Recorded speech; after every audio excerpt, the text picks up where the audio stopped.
माझं नाव सुनील येवनकर, महाद्वार चौक. हे माझं पितळी मूर्ती दुकान आमच्या आजोबापासून दुकान आहे. सर्व 3 पिढ्या झाल्या आता आमचं दुकान आहे इथे. या पितळी मूर्ती आषाढी वारीत जास्त चालते. पितळी फायबरच्या काळ्या मूर्ती, पितळीचे टाळ, काशाचे टाळ याला जास्त मागणी असते.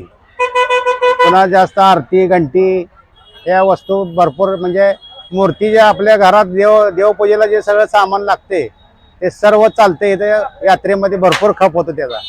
साधारण पंढरपुरात याचे 50-1 दुकान आहेत. सगळ्याचे मिळून म्हणलं तर 1-1.5 कोटीचं उलाढाल होती वारीच्या टायमाला.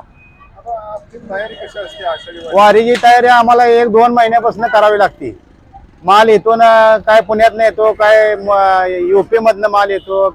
हे पंढरपुरी टाळ पंढरपुरात तयार होते, काशाई टाळ नगरमध्ये तयार होते.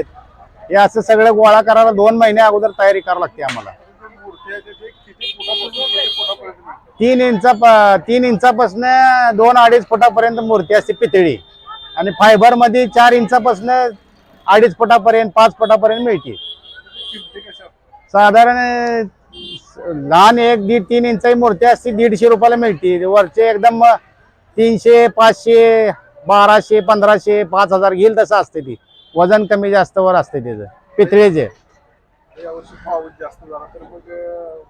वारकऱ्याची आवक जास्त राहणार आहे. पाऊस पेरणी झाल्यामुळे तिकडे विदर्भ मराठवाड्यात पेरणी जास्त झाली की नाही, तिकडे लोक भरपूर येतात इकडे. त्यामुळे वारीचा परिणाम चांगला होईल. वारी चांगली होईल. आर्थिक उलाढाल सगळ्याला चांगली होणार, भरपूर होणार आर्थिक उलाढाल. आत्ताच एवढी गर्दी नसती पहिले 2-3 दिवस. भरपूर गर्दी, रोज 1-2 लाख माणसं आहेत आता सध्या.